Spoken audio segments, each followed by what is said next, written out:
All right, Katie, it's all yours. Okay, thank you. Thank you, everybody. Thank you for joining me. Thank you for having me. Katie Weinrich, Senior Counsel. As Rick was saying, this is a lot of what I do. I handle a lot of the regulatory issues for Lancaster General Hospital, EMTALA being among them. And so this is something that I like to joke. I enjoy this. So this is me being a nerdy lawyer. Okay. So don't give me all that crap. She does not have any insurance. The hospital does not want to take care of her, okay? This is a private, capitalistic, money-making hospital. They're on my back to have her transferred. So this is a quote from 1985.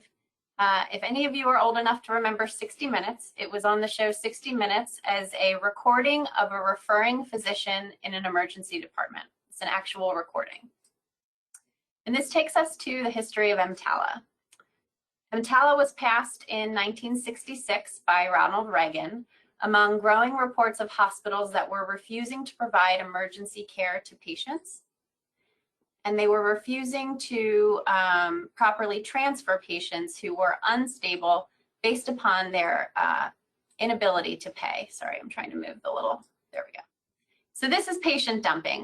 When you're transferring a patient who is unstable, because of their inability to pay, it's patient dumping, which is also what the law is called, the anti-patient dumping law.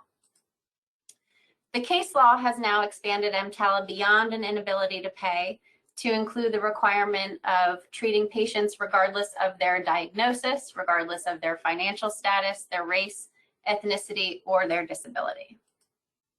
EMTALA is not a substitute for state law regarding medical malpractice, and it's not intended to guarantee a proper diagnosis or to prevent negligence, which we'll talk about. So what is EMTALA? EMTALA requires that any individual who comes to an emergency department requesting an examination or treatment, inclusive of a hospital building, plus 250 yards, and in an ambulance, must, number one, have a medical screening exam to determine whether or not there is or is not an emergency medical condition. Number two, they must receive stabilizing treatment. And number three, they either have to be appropriately discharged or they have to receive an appropriate transfer. So the statute talks about a patient, quote, coming to the emergency department, which provides a lot of confusion in case law. So what does that really mean? For us, it means when a patient comes to within 250 yards of the physical area immediately adjacent to the hospital's main building, plus 250 yards. So I'm sitting in my office right now at the hospital.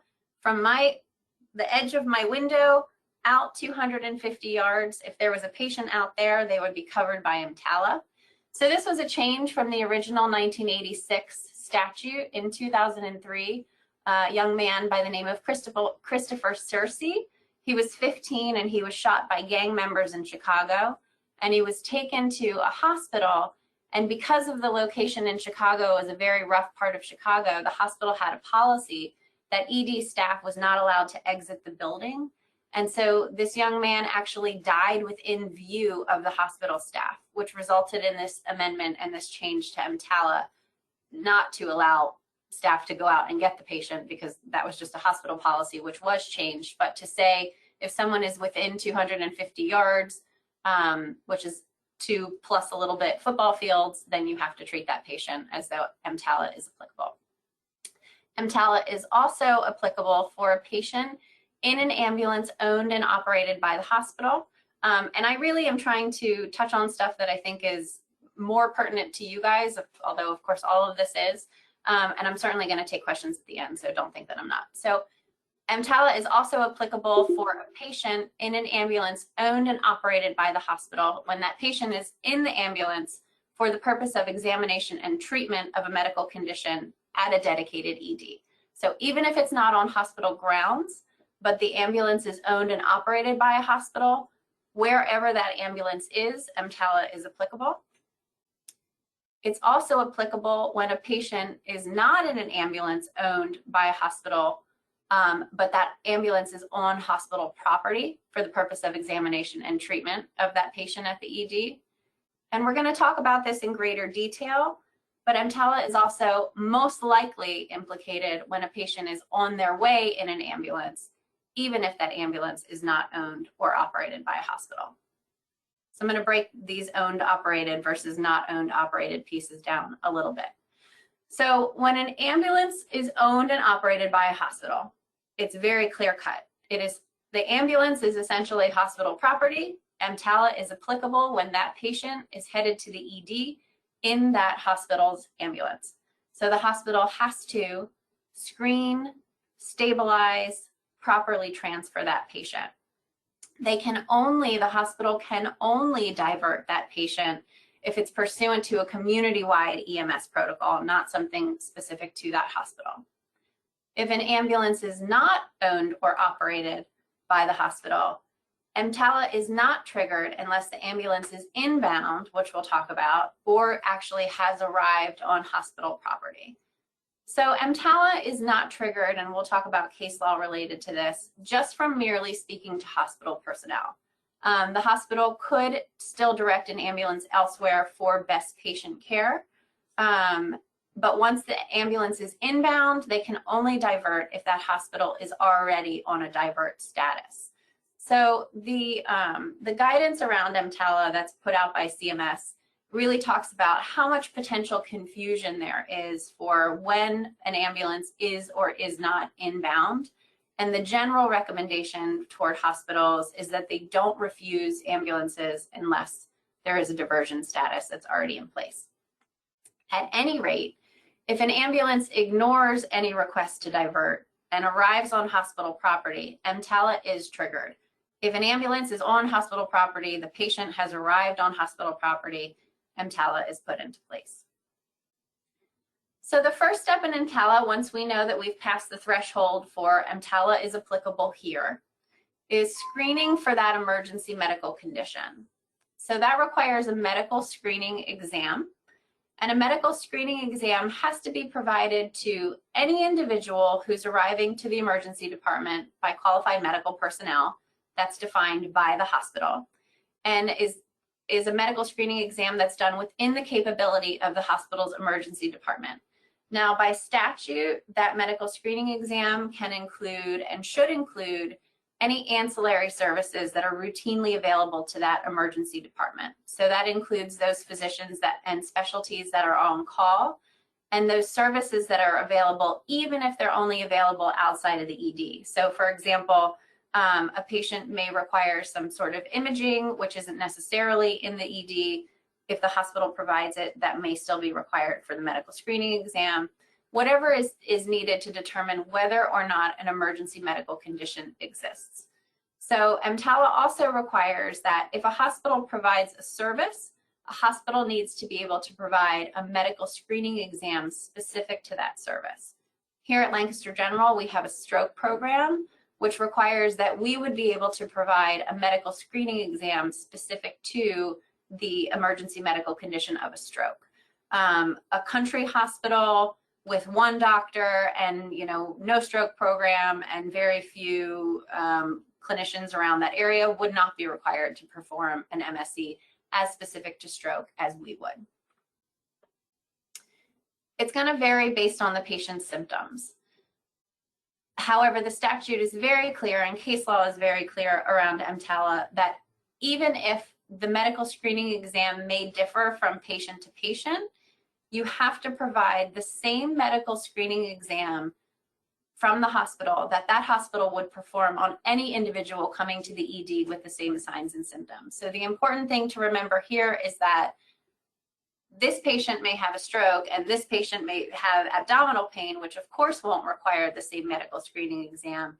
But if one patient comes in with no ability to pay, and another patient comes in with an ability to pay, and another patient comes in who's a Black person or Hispanic person or whatever the case may be, all of those patients with the same signs and symptoms need to be assured that they're getting the same medical screening exam, because again, EMTALA is designed to eradicate and limit any kind of discrimination. So courts have uniformly held that whether a medical screening exam is appropriate is determined by, quote, whether it was performed equitably in comparison to other patients with similar symptoms, not by its proficiency in accurately diagnosing the patient's illness. EMTALA actually really doesn't care if the physician is wrong, as long as the physician has fairly and equitably done a medical screening exam that has been put in place by the hospital for all of those patients with the same symptoms. And it has to be, again, within the capability of that hospital's emergency department. So LGH may not look the same as another hospital in a different area of the country. And every patient may require a different level of care. So the medical screening exam could be different because this patient's symptoms require only that we do a brief history and a physical exam, while another patient may require a brief history, a physical exam, some lab and diagnostic testing, and procedures. All of those things for different patients could equal a medical screening exam. Notably, a mental health patient really requires 2 steps, which is not spelled out by EMTALA, but has been spelled out through case law.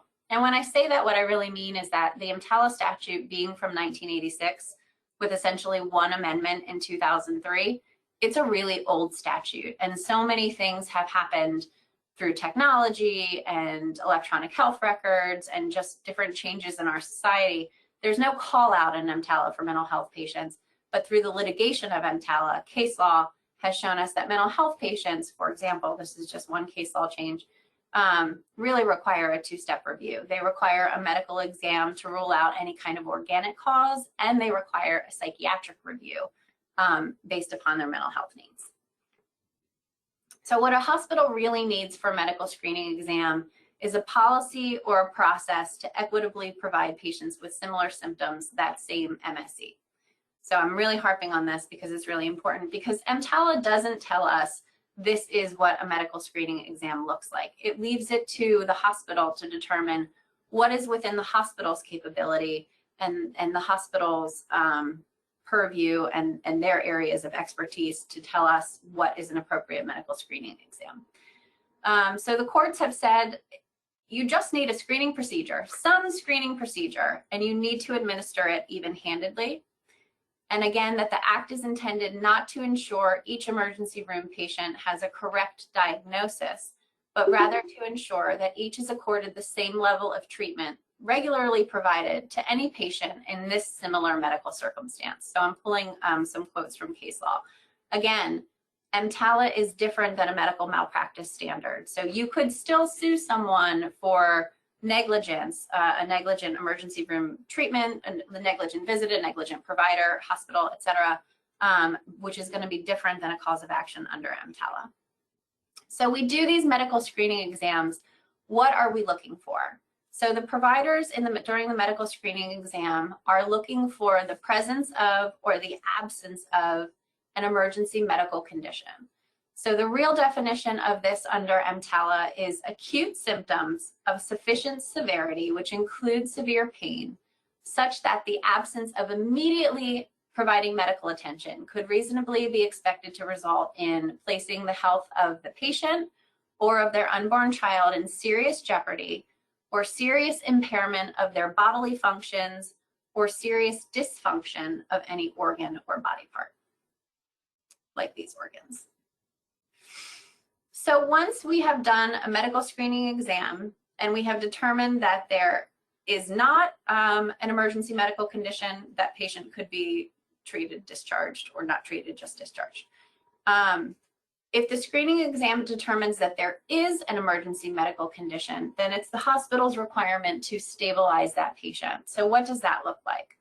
Stabilizing the patient is assuring that within a reasonable degree of medical probability that there is no material deterioration that will result or occur during a patient transfer. So if the physician can say to a reasonable degree of medical certainty, there is no material deterioration that's going to happen from this patient by transferring them. So to stabilize a pregnant patient who is in active labor, there's a couple call outs for patients that are a little bit different standard.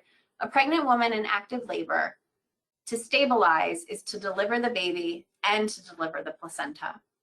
With regard to mental health patients, to stabilize is defined as when the patient is protected and the patient is prevented from injuring or harming themselves or others.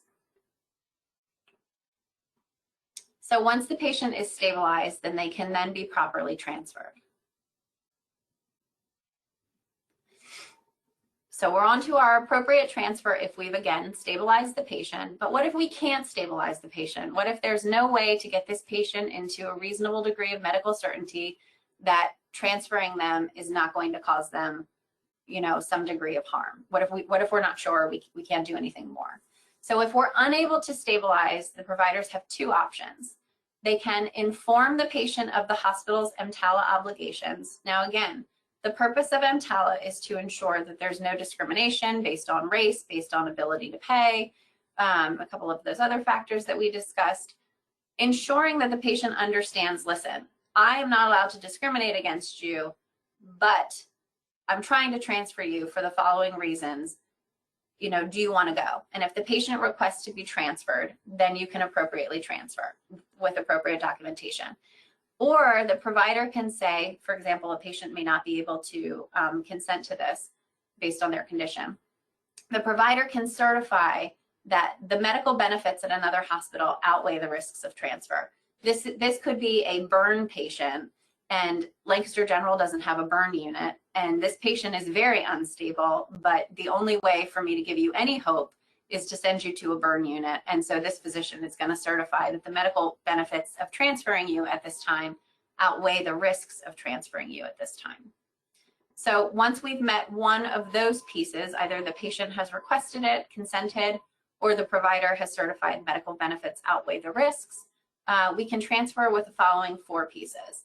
The transferring hospital has done everything that is within its capacity to minimize risks. Going back to that burn patient, we don't have a burn unit, but I'm sure that there are some things that the providers here could do to work towards stabilizing that patient within the best of our abilities here. We have to have ensured that the receiving facility has available space, that they have qualified personnel, and that there is a physician there who is accepting the patient. We can't just send the patient into the wild.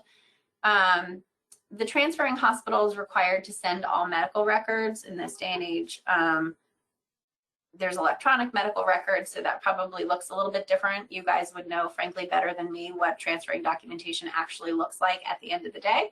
But importantly, the other thing that we need to send along are the name and address of any on-call physician from the original hospital who has refused to treat the patient. So if we had a specialist here who we called to come in and see the patient, and if they didn't think it was required, or you know, they're golfing or whatever, and they refuse to come in, then when this patient is transferred to the second hospital, we actually have to provide to that hospital the name and address of the on-call who refused to treat, because that's a clear EMTALA violation. Whether or not we need the on-call to come in is the judgment of the emergency department physician.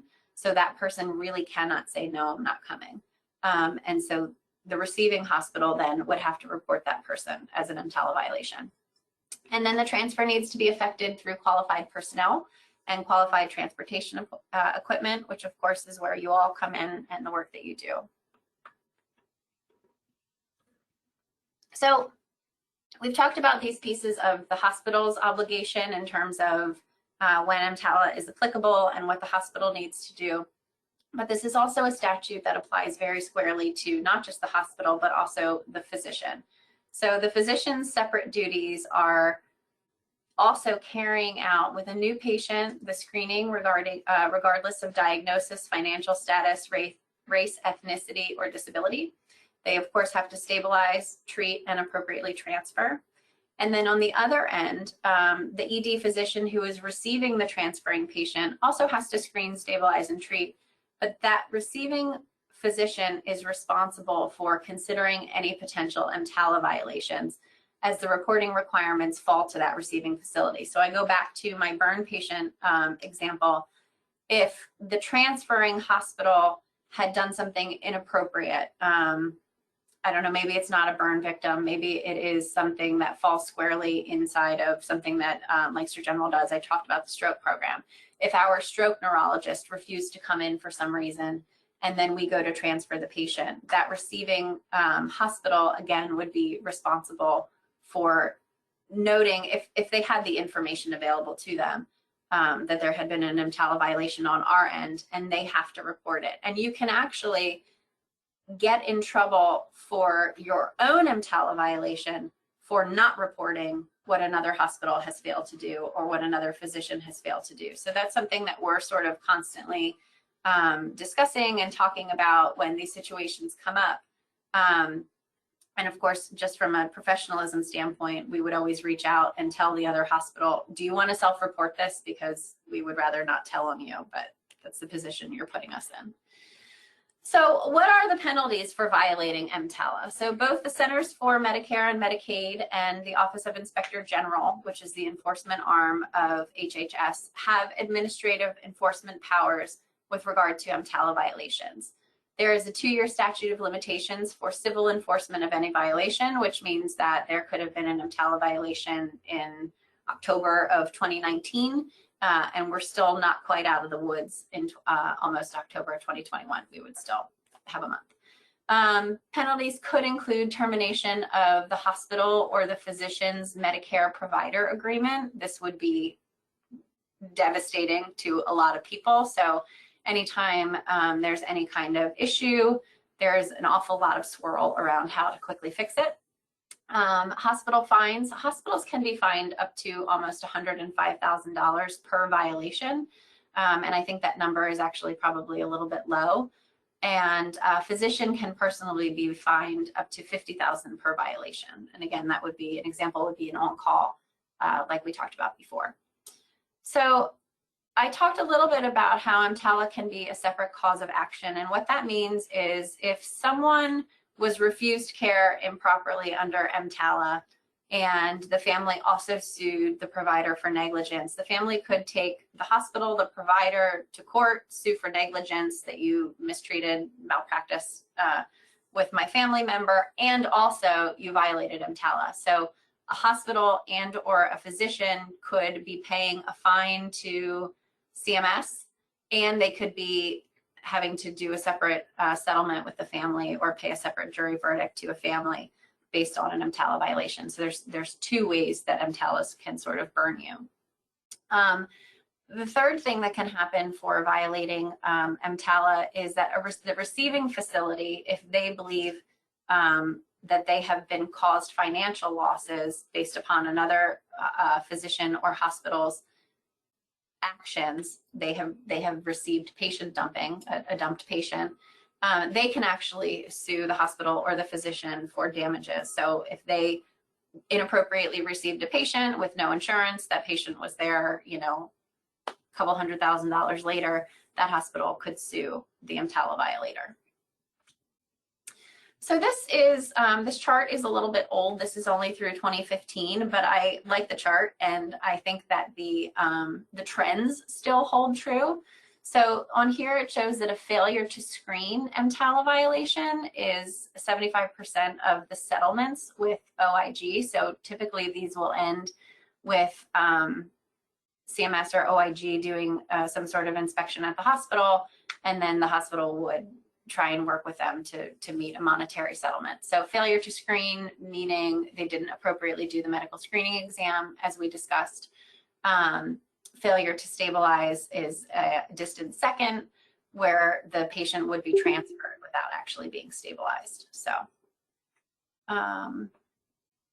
I want to talk about a couple of key cases, and then I was hopeful, Rick, to sort of walk through some. I don't know if there's a way that people can sort of chime in a little bit on some of these, but I'm going to walk through a couple more slides with some examples. And again, some of these I tried to be a little bit more pertinent to the stuff that you guys do. So this is a novel case with EMTALA, sort of a known, one of the original sort of cases that drove a lot of case law. So in this Arrington case, patient was headed to work where he experienced difficulty breathing, called an ambulance. The ambulance arrived and they took him to the closest emergency department. And while they were underway, ambulance personnel contacted the emergency room by radio and relayed the details of the patient's condition. The patient was in severe respiratory distress, 1 or 2 words at a time, breathing 50 times per minute. So the physician asked who the patient's doctor was, and the patient was the patient of a farther away physician. And the ambulance crew stated, we thought we'd come closer to the hospital. And the physician said, it's okay, you can go to the farther away hospital, go to, the patient's original physician. So the ambulance personnel took this as a directive and changed their route, and they went to the more distant hospital. And the patient deteriorated during the trip and did die. So the question for the court here is, did the patient come to the emergency room? And so I talked about this in the beginning, where you look at the criteria of, is the patient, within 250 feet of the hospital, or including in the emergency room somewhere in the hospital. And then we look at the criteria of, are they in an ambulance? Where is the ambulance? Is it a hospital ambulance? So did the discussion with the ED physician constitute coming to the ED for purposes of EMTALA? So the argument of the defendants was, so the defendants would be the hospital and the treating physician who were sued by the family. They didn't show up at the ED. They never arrived at the ED. And the argument of the plaintiffs or the family of the victim, or excuse me, the patient, were, well, they were traveling to the ED. They were on their way. They were coming to the emergency room. So this is actually a clip from the statute itself, where you can see the medical screening requirement. In the case of a hospital that has a hospital emergency department, if any individual, let's skip ahead, comes to the emergency department, that's it. That's all the statute gives us. So the court did what any court does in this situation, is they went to the dictionary and they looked up Webster's definition of come to, which the court said, well, it means both. It means you're approaching the emergency room, and it means you're arriving at the emergency room. So we go to our original questions. If the ambulance was hospital owned, this would be very clear. The ambulance is hospital owned, it is hospital property. It is essentially the same as if the patient arrived at the ED or at the hospital, and EMTALA would apply. The ambulance here was not hospital owned, so it starts to get a little murky. So the court asked, was there talk of the ED being on a diversionary status? And if there had been talk of the ED being on divert, was it accurate that the appropriate staff was not available? Was it accurate that they didn't have the appropriate equipment? And did the physician know that they didn't have any of these things and that they were actually on divert? They weren't on divert. This hospital was not on divert. And so then the court said, well, was there a treatment related reason? Is there a way to argue that, well, the patient's going to get better care here because this hospital couldn't do what that hospital could do? But you heard the discussion that was had. Who's his doctor? Nope, go there. The court held that there was no treatment related reason or argument that could be made. So this was an EMTALA violation. Next case I'd like to discuss is called Guzman.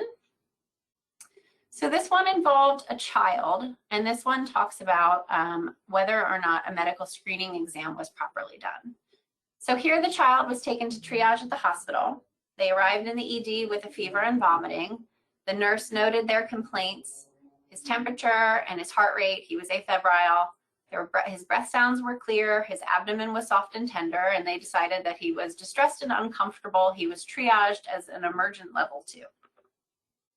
So the physician examined him, and the physician conducted an interview with the child and with the parents, and he did a medical history and a physical exam and decided that the child was clinically stable with some type of virus. So he ordered a CBC and a BMP and did IV fluids. He reviewed the CBC, but he didn't have any white blood information yet at the time he arrived. And he decided that the child was no longer in pain, his heart rate had reduced, and he was stable for discharge. And he had some type of virus. That was the decision. So the question here was this an appropriate medical screening exam? And does EMTALA tell us what a medical screening exam should be? So it doesn't. EMTALA doesn't tell us, again, what a medical screening exam should be. So the court said that here, the undisputed facts in the record were that 2 nurses and a doctor looked at this child and addressed his physical condition. They asked about his symptoms, they took a medical history, they physically examined him, they ordered some tests, they reviewed almost all of the results, and they provided treatment. Again, because EMTALA doesn't tell us what a medical screening exam is supposed to look like, we look at what has case law said about medical screening exams. So as we've gone through all of these cases who have reviewed basically 2 pages of a statute that govern every emergency room patient who comes through the doors of any emergency room throughout the entire country, you have all of these cases trying to interpret it. And so case law has said that a screening examination is, if it is reasonably calculated to identify the existence of an emergency medical condition, even if the exam doesn't accurately reveal the patient's actual medical condition, we're going to take it. We're going to say that that's a medical screening exam if it's reasonably calculated to identify the existence of an emergency medical condition. So specifically here, the court held that the criticisms of Dr. Tonnemacher for failure to order additional tests are simply criticisms of violating the applicable medical standard of care. They don't show a screening so cursory, so flippant, so, not detailed enough that it wasn't designed to detect emergency conditions that may have been affecting the child. So again, the court doesn't care that the doctor missed something. The court just cares that, did he do everything he would have done to a similar patient? And here they decided that the doctor must have, because this was not an EMTALA violation.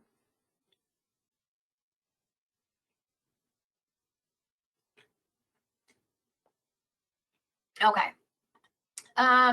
So this is based on another case, but I was hopeful, and I don't know if we can do it in the comments maybe, or I was hopeful for a little bit of back and forth. And I don't know if you guys are on mute because you want to be on mute or because Rick has you muted, but so here we have a pregnant patient with severe abdominal pain. Coworkers called her an ambulance, and so she set off for the hospital where the OB, where her OB practiced in the ambulance that was called. So the paramedics radioed ahead, and the physician asked, "Does the patient have insurance?" And when the paramedics said no, the physician hung up on them, and the paramedics took that as a refusal to treat the patient, and they went elsewhere. So what questions do we ask ourselves around whether or not this would have been a violation of EMTALA? The ambulance was not owned by the hospital. So that doesn't tell us, hey, clearly EMTALA is implicated. Was the patient coming to the emergency department? So there was no discussion on this call that the ED was on diversion. There was no argument or discussion that the patient could have had more proper treatment somewhere else. The court declared this is a slam dunk EMTALA violation. And I'm wondering if anyone knows why the court called this one a slam dunk. And I will take a comment to answer it if anybody knows. Can I see the chat? Is anybody still there? Yes, we're here. I'm watching the chat. Am I here by myself? It sounds like the decision was made based off of the ability to pay. Thank you. That's exactly right. So EMTALA is strictly at its very core, 1986, to prevent uninsured people from being discriminated against. And here the physician literally asked, does she have insurance? Paramedics said no, and he hung up on them. So this was a pretty clear-cut violation of EMTALA. Okay, so we're going to do the next one. This one is also taken from an EMTALA case. So the patient had pressure and aching in her upper chest, was radiating to her neck and her jaw and her arms. The primary care physician saw her, diagnosed her with an acute myocardial infarction. PCP called the hospital.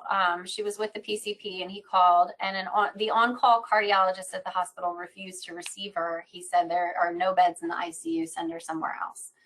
So the patient was then taken by ambulance to another hospital where the patient coded and did die at the second hospital.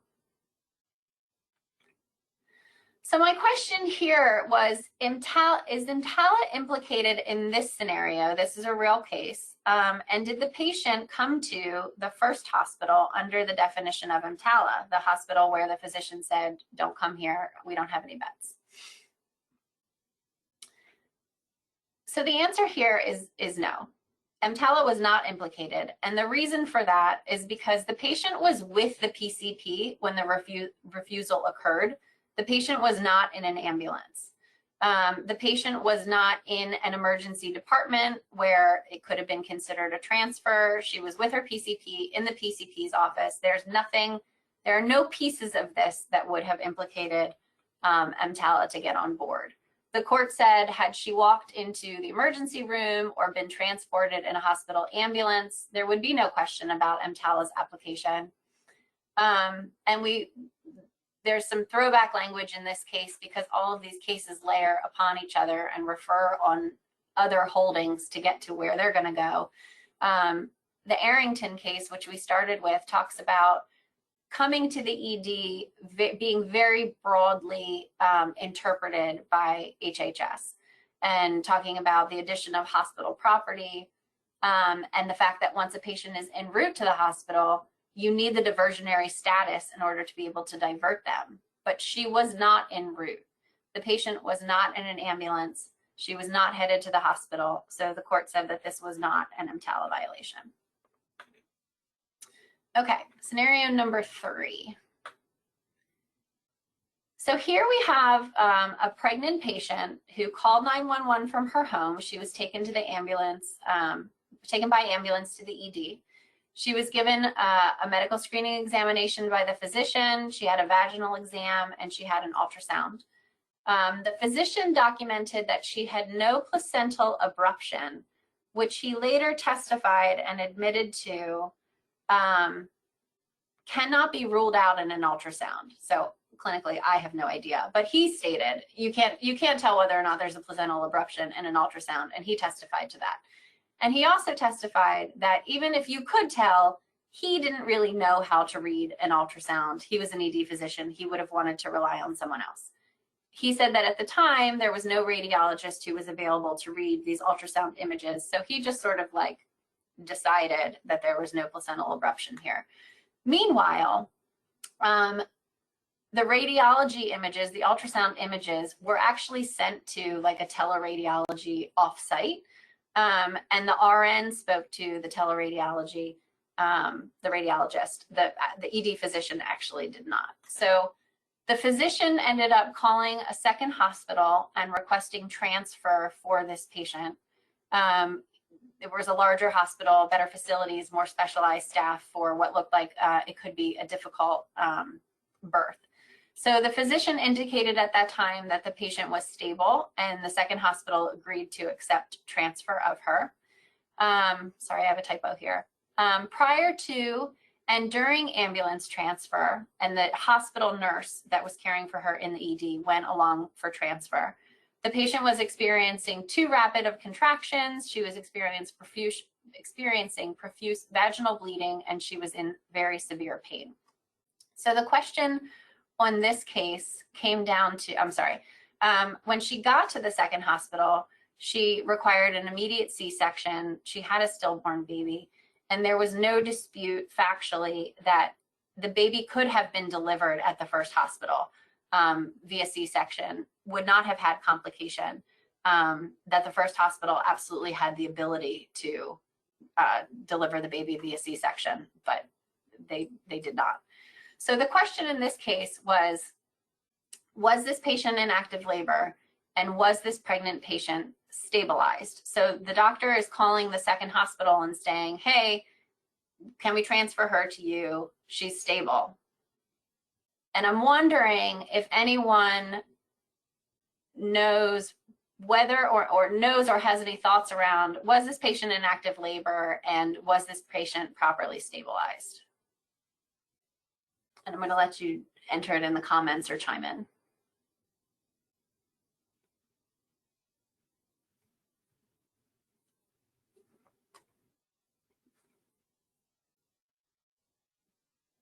Who's Mama Jean?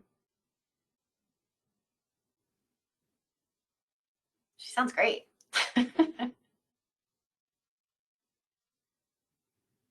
Oh, that's cute. She was not properly stabilized. Why? What do you need to do to properly stabilize a patient in active labor?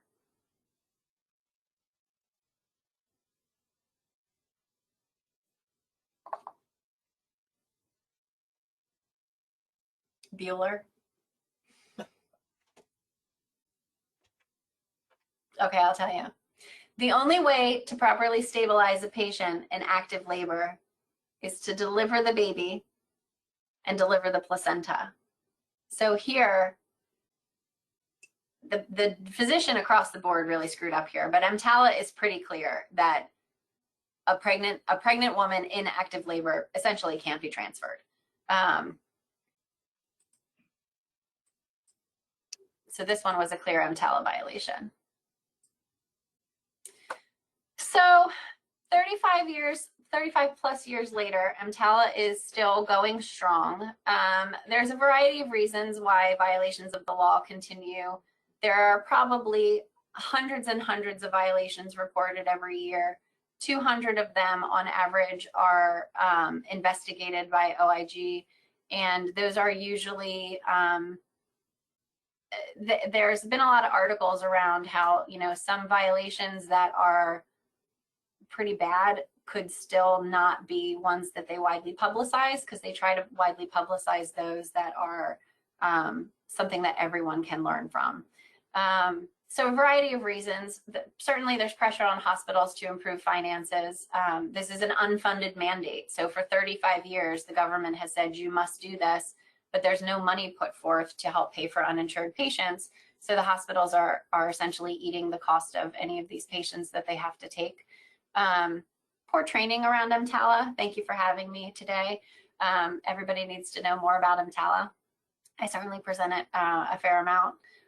Flawed systems and processes. If you don't have good training and you don't have good processes, communication mishaps.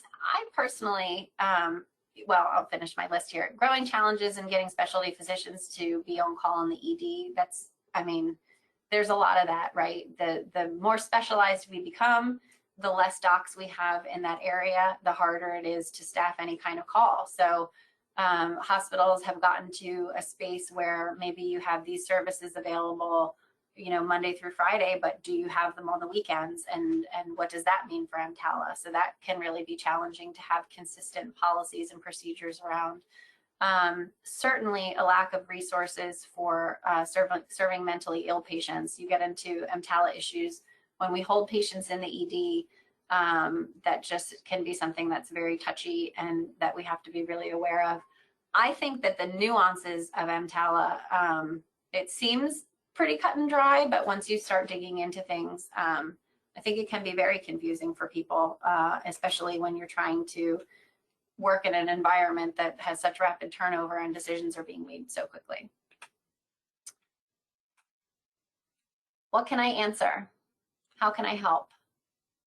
So what questions or concerns from the group? So we have a question in the chat here that says, can a hospital transfer a patient to a receiving hospital without having a bed assignment? So I think that there is a difference between a bed assignment and a physician who is willing to take on the care of the patient. So I'm going to say yes, you can get an accepting facility without a bed assignment, because we just have to get them from one ED to the next. And you're not necessarily going to have a bed assignment when they don't even, like, especially in the case where a patient isn't stable. Maybe we're just bringing them, right? And they're not even ready for admission. They just need continued treatment. So yes, you could, but you have to have you still have to have an accepting facility. Mm-hmm. Yes. Yeah. As long as, and again, you're the expert, but my experience, as long as the hospital has accepted the patient, you know, they can put them anywhere. Right. So with that, they just have to accept them. I know one experience that I've had was walk-ins as well, even though we're talking about ambulances and everything else like that. What is the prevalence of employees making an accidental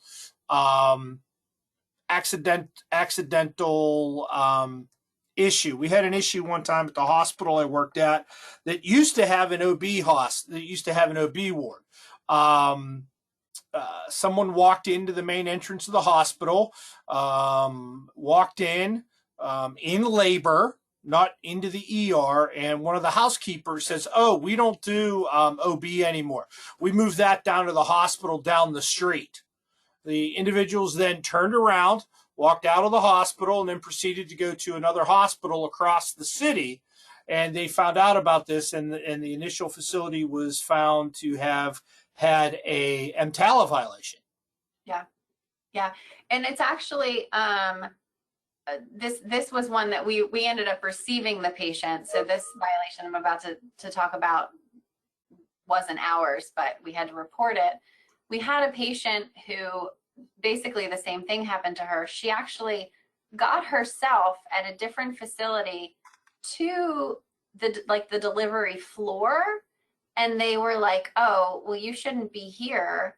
I think it was something with her insurance, and it was a midwife who was trying to help her. Insurance issues provide a lot of confusion for people who are trying to be helpful, right? You're in the ED, we have to give you a medical screening exam. So even if you're presenting and the person triaging you is sort of like, you should go across the street to urgent care, like you would be seen quicker there, and then you don't want to get an ED bill, that's an EMTALA violation. Even though you're trying to be helpful and urgent care could help you and they're located right there. But the story I was going to say was basically this is what happened. This woman went to a different hospital, gets herself to the OB floor. I think it was a midwife said something about like, your doc isn't here today. I don't even want to check you because they're over at this other facility. So you should just go there. Very similar. That's really common with pregnant women. Like, oh, you got here, so you're probably fine to, drive with your partner across wherever. But it is usually around billing issues where people are trying to be helpful. Mm-hmm. Okay. Could you differentiate, Amanda wants to know, could you differentiate the difference between active labor and to rule out labor? What do you mean by rule out labor?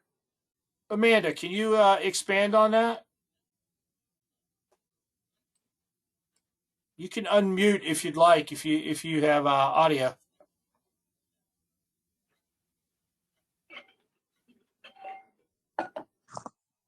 Hello, can you hear me? Yes, we can. Like frequently when we do transports, we're told that the patient's being transported to rule out labor, opposed to like active labor. And frequently, like, we don't know that, like, kind of seems sometimes like it's active labor. So I was wondering, like, is there like a difference between one and the other? So would you be transporting like from one hospital to another?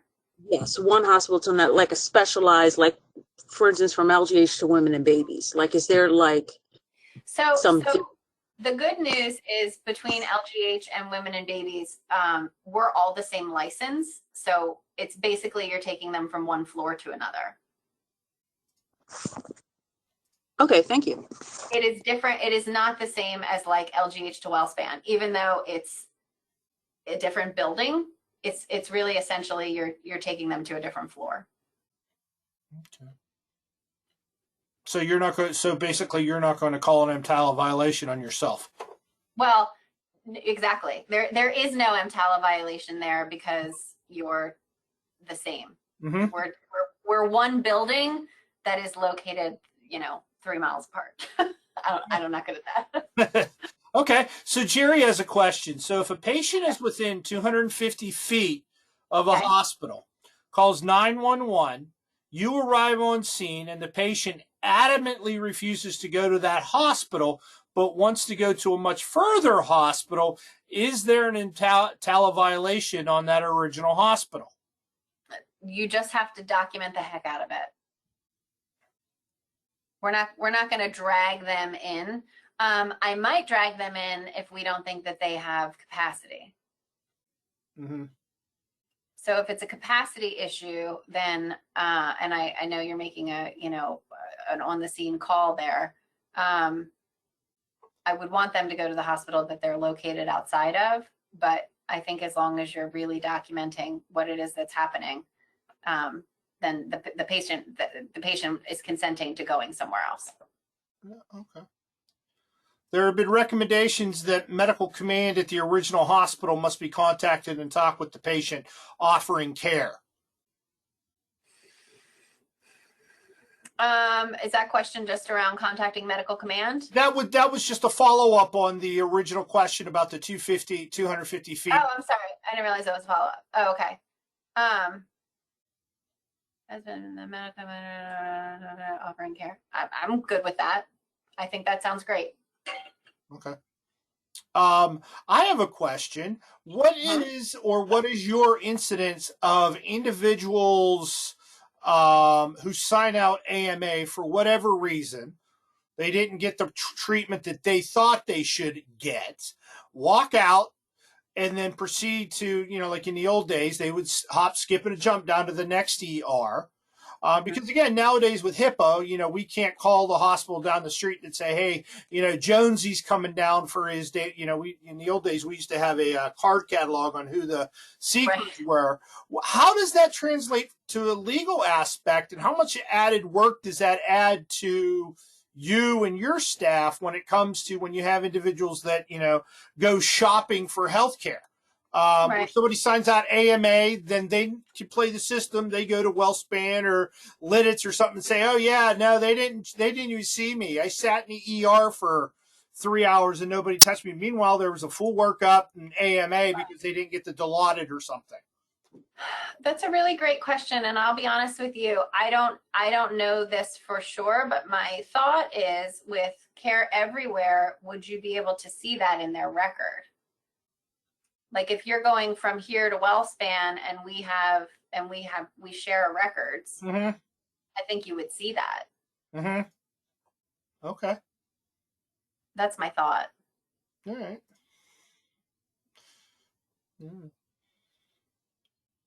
Knowing that coming from a PCP office, there's, a lot of things that, this is not an easy target. Everything, rules up, basically with what EMS is required to do, as well as our internal policies and procedures. And again, not being owned by the health system, it makes it a little bit easier. Being an EMS through, from when, from the early 90s, where we would have doctors come out to the ER to the tarmac and say, no, we don't want them, get out of here. And, and we can't handle that patient. I'm like, well, you can handle them better than the hospital 10 miles away from here. Right. Right. So, all right. Does anybody have any other questions for Katie? Hey, Rick, I got a question. It's easier than typing it in. Yeah. So there have been instances in the past, whether valid or not, I can't say, but there have been those frequent flyers, the Jonesies that Rick had alluded to, where I have known that there were what we were told were restraining orders against certain people coming into that particular hospital, saying, oh, no, Jonesy, they're not coming back in here. We got a restraining order against them. Is that valid? Can a hospital have a restraining order against a patient, refuse to treat that patient if they have a complaint? No. So anytime, I'll say a couple different things. So we certainly have patients that we have dismissed from even the system. And every single time, they might get a letter that's like, stop calling Dr. So-and-so. You're not welcome at this family practice. You can't go to any UPHS facility, but you can always come to our ED. I mean, that is like, you can always come to our ED. The only way I think what you were saying could have any real credence. And it's funny because I literally had this conversation the other day and didn't come up with an answer, is if one provider in the ED maybe had a restraining order against someone, but then I think the hospital would be responsible for figuring out how to still care for that patient.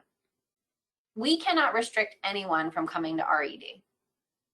The only thing we could do is if someone comes in and they're violent and we needed to have them, you know, removed by police.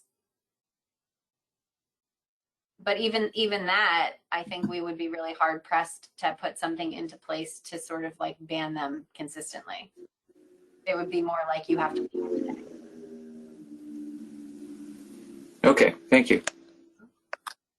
Jackie has written down here in the chat just a general discussion point about, are there any issues with minors and EMTALA as far as the standards? Sure. So I would say generally there's nothing different. Certainly with minors, you have issues around consenting, but there is always presumed consent in any kind of emergency scenario. We always have that to rely on. But there are no special call outs or distinctions for minors and EMTALA. It's a good question. Mm-hmm.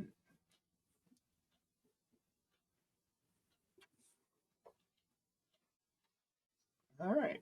Anybody have anything else for Katie?